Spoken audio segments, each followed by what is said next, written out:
The record was wrong. Not falsified. Wrong. Archivist Velsoren had processed 11,000 planetary extinction files in her career, and she knew the difference. Falsified records had clean edges. They were too complete, too final. This one had a gap in the thermal resonance log, a 17-minute window, exactly 17 minutes, on the date Earth's atmosphere was rendered uninhabitable, where the sensor readings didn't flatline. They flickered. Something had still been alive down there. After the ignition, she closed the file. Then she opened it again. The flickering lasted 16 minutes and 43 seconds before it stopped. She told herself it was an instrument error. She filed it under atmospheric interference and moved on. That was 4 months ago. Now there was a ship on long-range sensors that didn't match any registered hull configuration in the Galactic database, broadcasting on a frequency the Council had formally declared dead 3,000 years ago. Earth's emergency frequency. The Council chamber on Velsorth Prime had not convened in an emergency session in 230 years.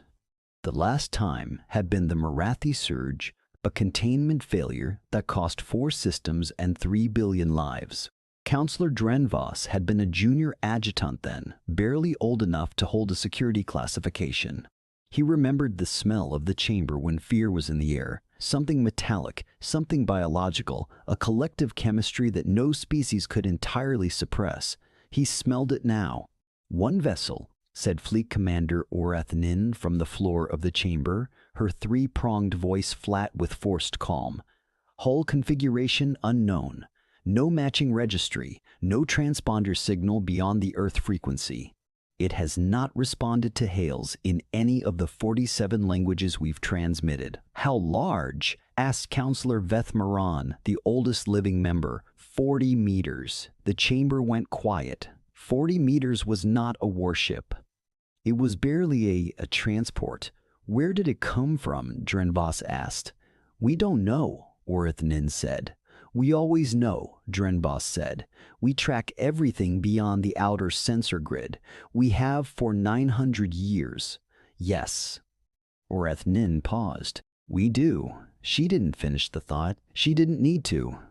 If the Council's sensor grid covered everything, every approach vector, every transition point, every fold corridor in charted space, and the ship hadn't been detected until it was already inside the inner boundary, then one of 2 things was true.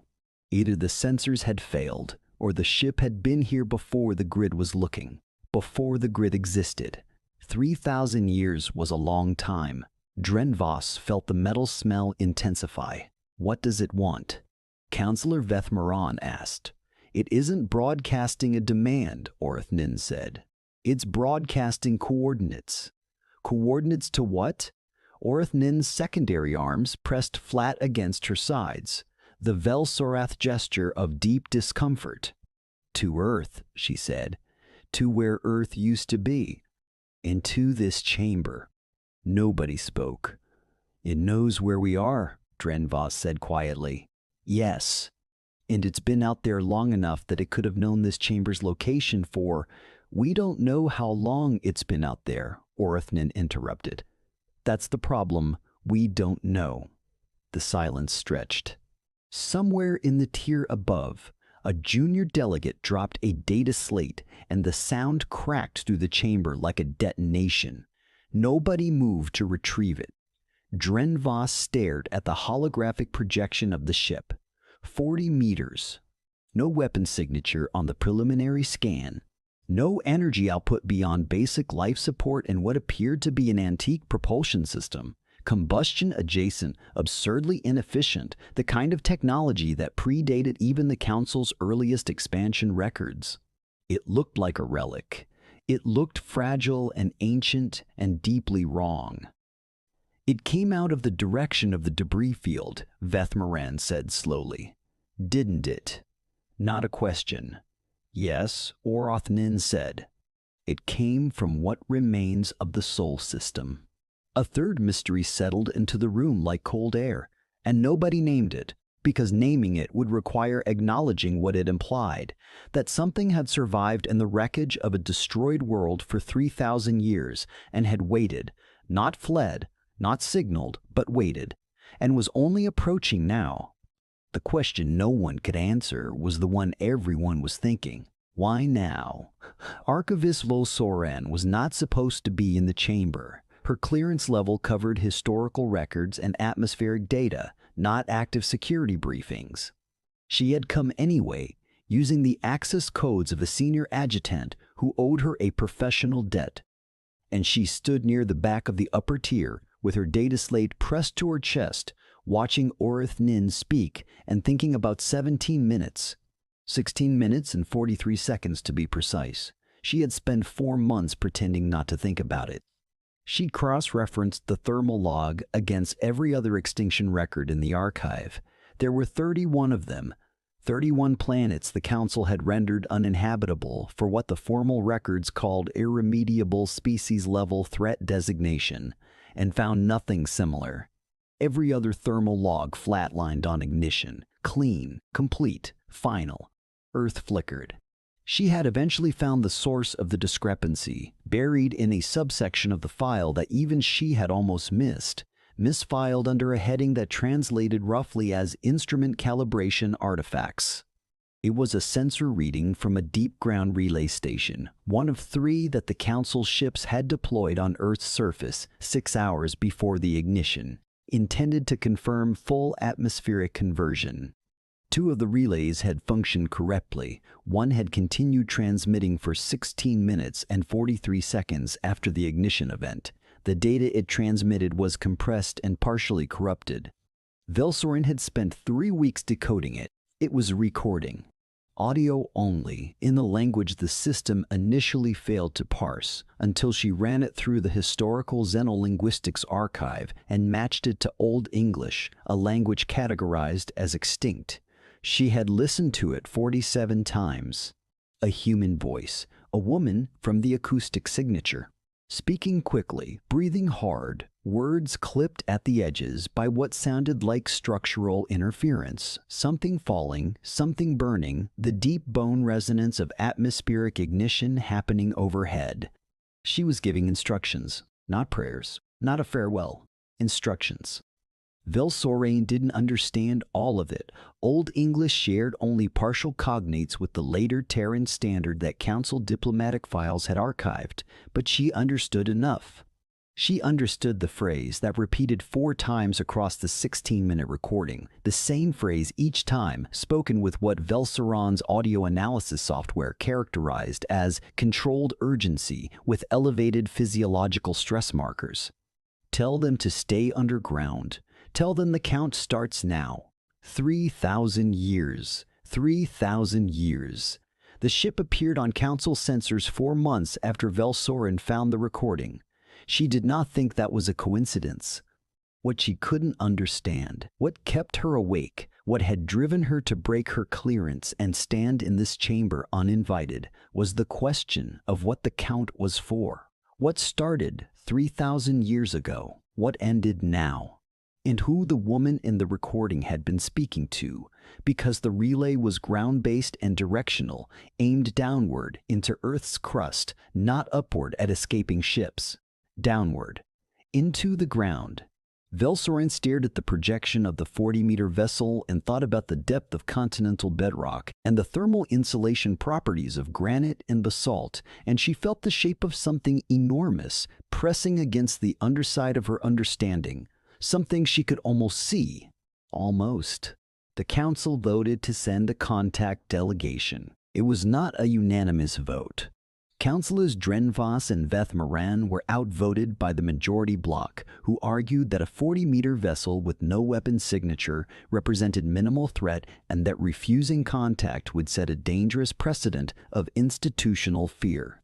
The delegation would be small. 3 diplomats, a security complement of 8, a xenolinguistics team, and 1 signals technician to manage the communication apparatus. The security complement carried weapons rated for species-level threat containment, just in case. The contact vessel closed within hailing distance of the human ship over the course of 2 days. It did not accelerate, no course change, no response to any of the 47 hailing frequencies.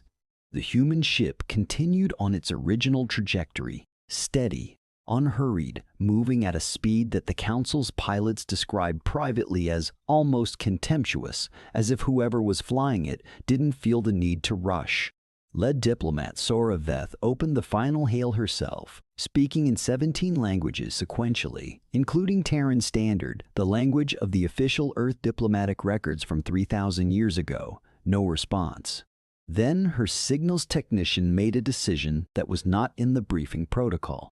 "I'm going to try something," he said. "What?" Sora Veth asked. "Old English. I'm pulling the phonetic structure from the archive and generating a basic greeting." He looked up at her. "It's a dead language. Try it anyway." The silence after the transmission lasted 9 seconds. Then a voice came back through the speaker. A human voice, unambiguous, the vocal range and resonance unmistakably the species recorded in every historical archive, and it spoke 4 words in Old English before switching, mid-sentence, with a fluency that stopped everyone in the cabin cold, into perfect, modern Galactic Standard. Not archaic Standard, current Standard, the dialect spoken in council chambers today. "We know you would come," the voice said. "We have been waiting." Sora Veth exchanged a glance with her security chief. He had gone very still. "We speak Galactic Standard," she said carefully. "Who are we speaking to?" "My name is Marin." A pause, brief, deliberate. "I am the elected representative of the remnant." "The remnant," Sora Veth repeated. "Remnant of what?" Another pause, shorter this time.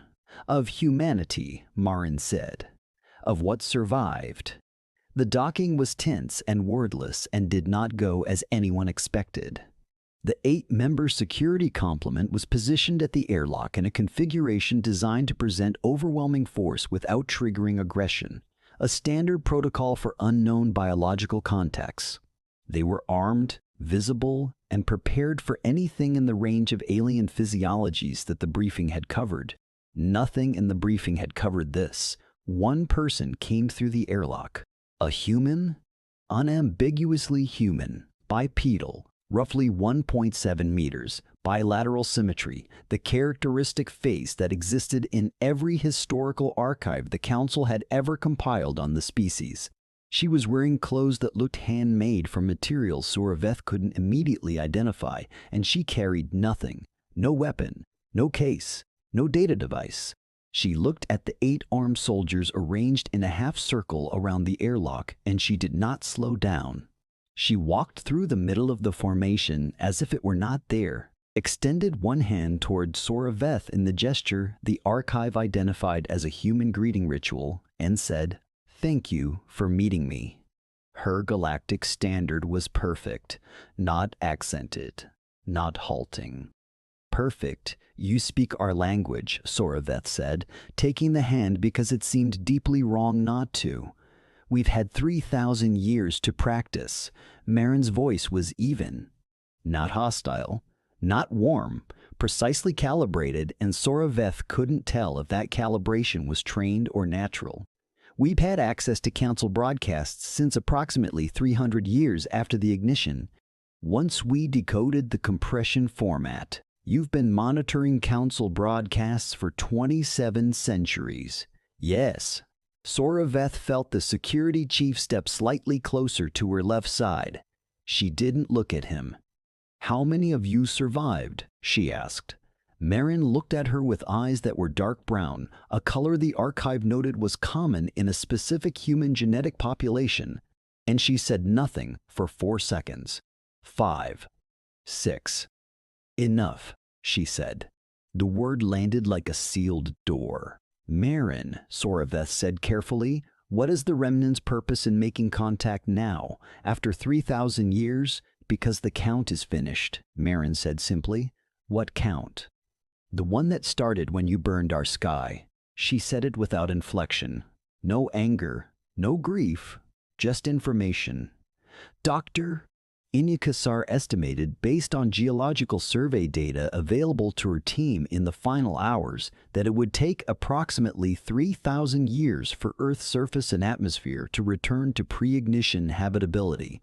The actual figure was 2,987 years. A brief pause. She was close.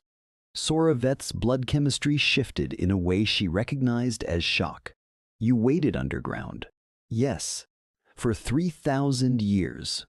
Yes. The security chief spoke before Soraveth could. That's impossible, he said. No species can maintain a viable population in subterranean survival conditions for 3,000 years. The genetic bottleneck alone? We know about genetic bottlenecks, Marin said, and for the first time there was something in her voice that wasn't calibration, something old. We planned for them. The security chief went quiet. Soraveth could hear the air cycling through the ship's ventilation system. A mechanical sound, steady and indifferent, and she thought about the thermal relay reading, the one buried in the archive under instrument calibration artifacts, the one that had flickered for 16 minutes and 43 seconds after ignition. She hadn't known about that reading. She was a diplomat, not an archivist. But she understood now what it meant. Someone had been underground when the sky burned, and they had stayed there, and they had counted. What do you want? She asked. Marin looked at her steadily. We want to go home. The council's emergency session after the contact report was the longest in its history, 19 hours. Soraveth transmitted her full briefing and was questioned for 6 of those hours directly, and the questions kept circling back to the same irresolvable points. How many? Where exactly? What are their capabilities? And underneath all of it, unspoken but present in every pause, the real question: what do they know about us? 27 centuries of council broadcasts, 27 centuries of political debates, military communications, strategic planning, internal policy disputes, scientific discoveries. All of it, if Marin was telling the truth, absorbed and studied and archived by a human population that the galaxy believed was extinct. Drenbos was the one who finally said it out loud. They have been watching us for longer than most of our current member civilizations have existed, he said to the chamber. They know our languages, our political structure, our military doctrine, the location of this chamber. He let that last point hang, and we know nothing about them, not how many, not where they are, not what they built in 3,000 years underground. The single vessel, someone began.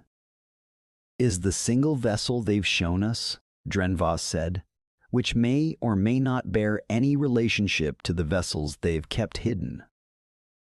The chamber had a long silence. She said they want to go home. Counselor Veth Moran said finally. Her voice, ancient and dry, carried without effort. What do we do if we say no? Nobody had an answer. That was in itself an answer. But the deliberations paused when Archivist Velsoran submitted a formal request for emergency floor access.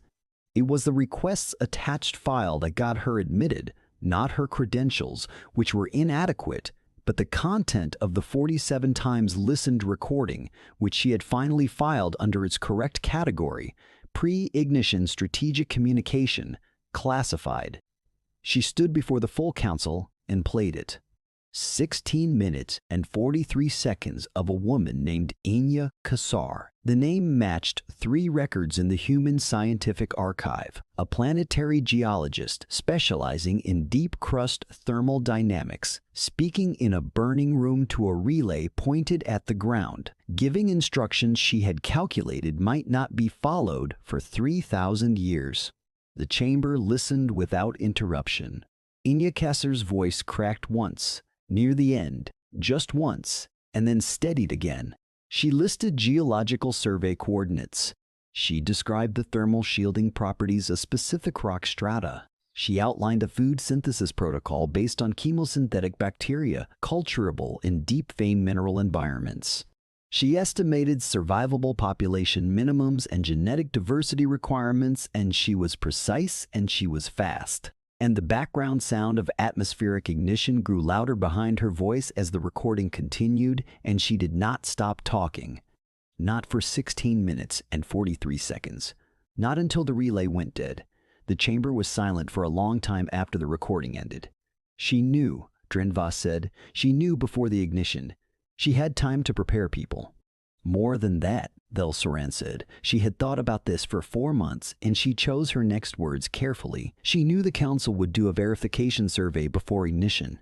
Standard protocol is a 72-hour window between survey and ignition. She used that window. She gathered people and she put them underground in a specific location, deep enough, insulated enough, and she pointed a relay at them and she told them to count, and then she stayed above ground to give instructions until the very last possible moment. She stayed above ground, Vethmaran said slowly. Yes. She knew she would die. Yes. Another silence. How many people could be hidden in a geological formation deep enough to survive atmospheric ignition? Councillor Drenvas asked, his voice carrying a quality Velsoran had never heard from him before. Realistically, Velsoran had run those numbers too. With the specific formations in Kasai's recorded coordinates and optimal preparation in a 72-hour window, she paused between 400 and 1,200 people. Initially, said Vethmaran. Initially, said Vethmaran. With 3,000 years, Velsoran said, and if they followed the genetic diversity protocols she outlined, which we have to assume they did, given that they apparently followed every other instruction, the sustainable population ceiling of the cavern system she identified would be, she stopped herself because the number felt wrong to say. The number is uncertain. It depends on expansion rates and resource development over 3 millennia. Give me a range, Drenvas said. Velsoran looked at him. Anywhere between 80,000 and 400,000, she said. If they were conservative, if they were not, if they expanded into adjacent formations over the millennia. She stopped again. I don't have an upper bound.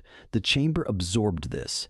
Sorvest's transmission had said Marin's vessel was 40 meters and appeared lightly crude. One ship.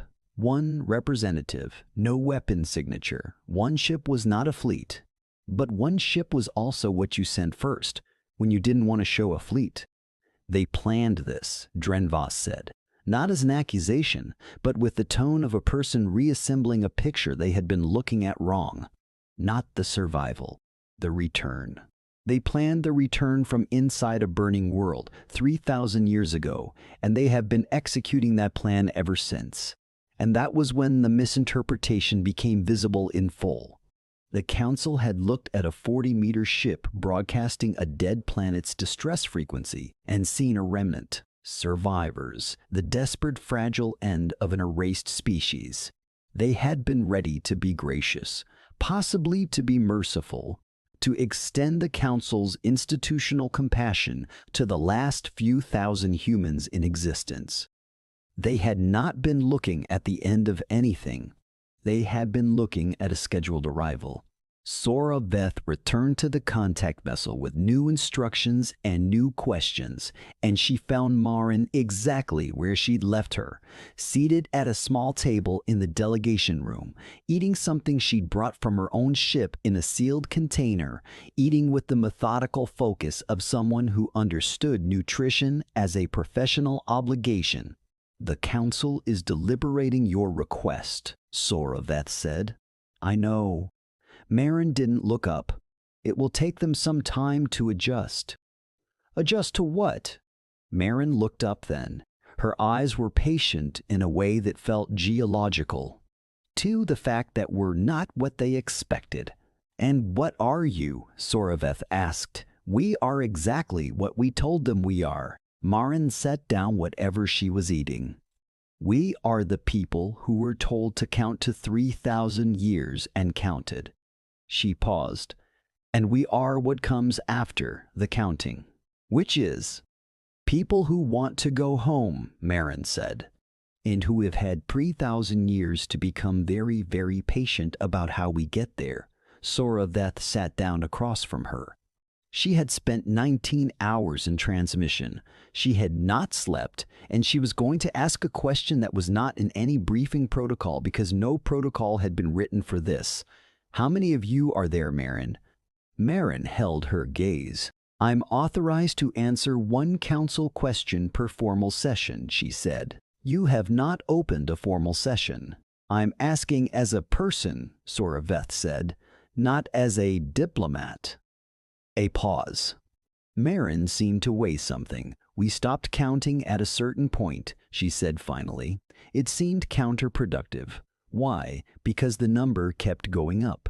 The room was very quiet. And the ship, Soraveth said. One ship. Yes, Marin said. One ship today. Today. The word landed precisely. We have not attempted to hide our intentions, Marin said. We announced our arrival on a frequency you would recognize. We transmitted coordinates, yours and ours. We sent one representative and one unarmed vessel. These are good faith signals. I'd like the Council to recognize them as such. And if the Council refuses your request to return to Earth's coordinates, Marin was quiet for a moment. She folded her hands on the table with the careful, deliberate movements of someone exercising restraint. Then we will understand their position, she said, and we will consider our options. What options? We have been planning for 3,000 years, Soraveth, Marin said. We have plans for many outcomes. A pause, not threatening, stating, the Council destroyed a world to eliminate a threat they feared. We are asking them to let us return to the rubble of that world and rebuild. We are not asking for recognition. We are not asking for restitution. We are not asking for an apology. A breath. We are asking for rubble. And if they say no, Marin said quietly, they will have told us something important about whether this galaxy is one we can live in peacefully, and we will have to plan accordingly. She looked down at her hands. We would prefer not to plan accordingly. We are tired. 3,000 years is a long time to wait, and we would very much like to go home. She said that last word with the first crack Soraveth had heard in her voice. Home. And in it was something vast, not weakness, not manipulation, but a weight that had been carried for longer than any civilization in this room had existed, and it was real, and it was old, and it had not broken the person carrying it, which was perhaps the most alarming thing Soraveth had encountered in the entire encounter. The Council voted. It was not close. 41 in favor of refusal, 17 in favor of granting the request.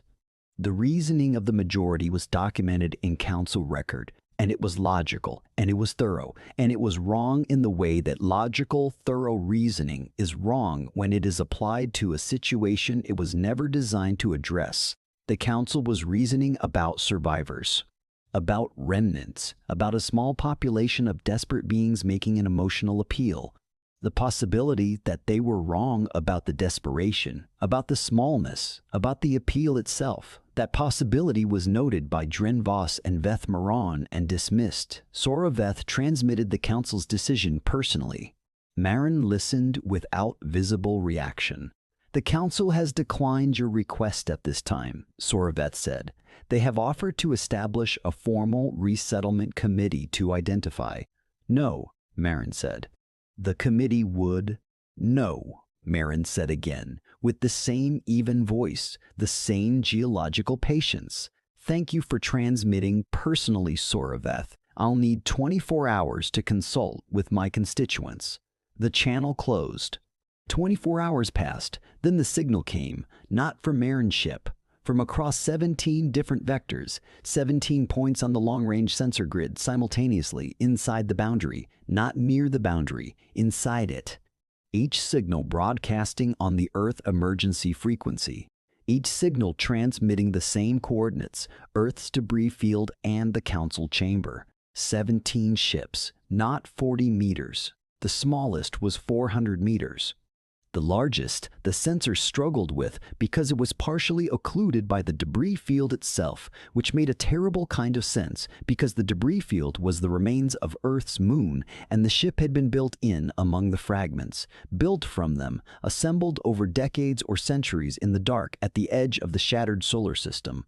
And it was enormous, and it was old, and it had been there, waiting, hidden, utterly silent, for longer than anyone wanted to calculate.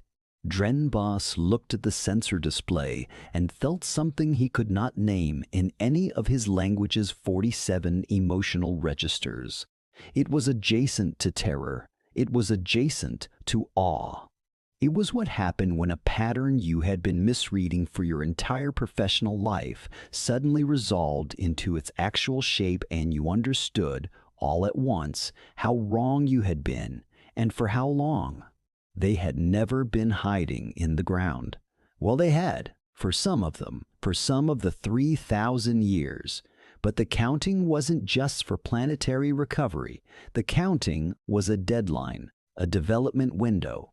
3,000 years to go from 1,200 survivors in a cave to a civilization with a fleet, built in the ruins of what had been taken from them, assembled in the dark at the edge of destroyed space, utterly invisible to every sensor array the Council had built because they had built it from material that was already in the debris record, already counted as dead, and the Council's sensors were designed to find active technology, not technology built to look like wreckage.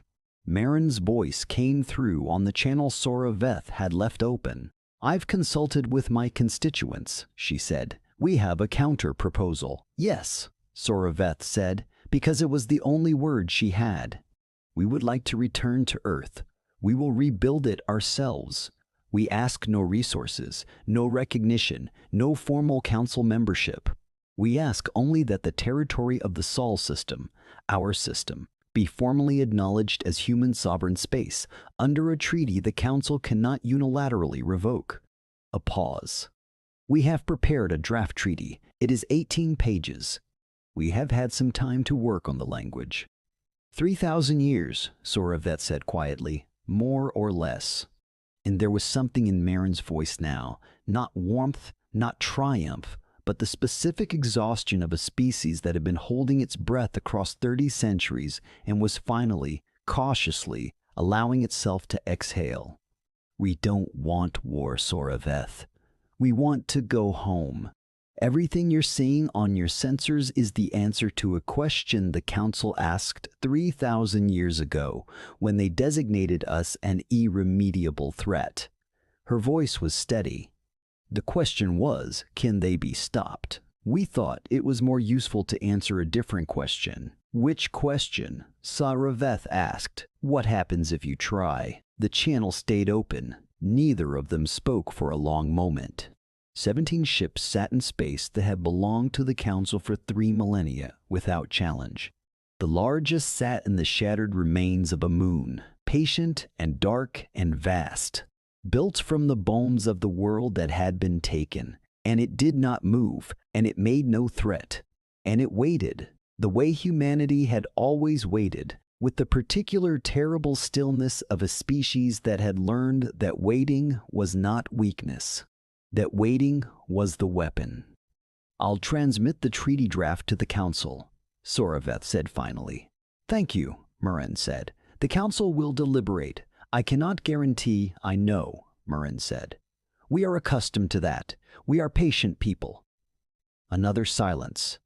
"Marin," Sora Veth said. "Dr. Kassar, the woman in the recording. Did anyone on the surface?" "No," Marin said softly. "No one on the surface survived. She knew that. Yes. She gave the instructions anyway. Yes. She gave the instructions anyway. Yes." Marin's voice was very quiet. She was that kind of person. There were a lot of them at the end. People who knew they weren't going to make it and gave instructions anyway. A pause. "We remember all of them. We have had a great deal of time to remember." The censored display showed 17 ships and 1 moon-sized vessel. All of them still, all of them patient, all of them carrying inside them the accumulated weight of 3,000 years of grief and planning and survival and love for a home they had never seen but had been promised generation after generation, in the dark, deep underground and then in the dark, deep of space. Promised, with coordinates, with geological surveys, with a woman's voice counting down the Stelden spout that he sped. The council signed the treaty 11 days later. There were conditions, debates, 17 amendments, 4 threatened withdrawals, and one moment in the final session when Councillor Veth Moran, the oldest living member of the oldest continuous governmental body in the galaxy, looked at the treaty text and said nothing for a very long time, and then said, to no one in particular, "We should have known. They were always going to come back. The kind of species that produces an Inya Kassar does not simply stop." Nobody argued. And so humanity returned to the rubble of Earth, and they began, as they had always begun things, slowly, without permission, with tremendous patience and a blueprint 3,000 years in the making, to build. The galaxy watched. It had learned, at considerable cost to its own certainty, that watching humans was advisable, that assuming you understood what you were seeing was a mistake, that the space between irremediable threat and eliminated was not the vacuum it appeared to be, but was instead a place where a species could survive and study and plan and build and count every day, every generation, and teach their children and their children's children and their children's children what it meant to have a home and what it meant to be patient and what it would one day mean to go back. They were not the most powerful species in the galaxy. They had no particular gift for physics, no biological advantage in computation, no evolutionary edge in warfare. What they had was this: a woman in a burning room who kept talking for 16 minutes and 43 seconds because there were people underground who needed to know what came next, and a species that heard her and listened and did every single thing she said. 3,000 years later, every single thing. That was what the galaxy had failed to account for. Not the ships, not the fleet, not the patience even. The thing it had not accounted for was smaller and older and more dangerous than any of those things. The fact that when humans decide someone's instructions matter, they follow them across centuries, across extinctions, across the cold dark between the stars, because the instructions were given by someone who died so they could hear them, and that is not a debt any human has ever been able to leave unpaid.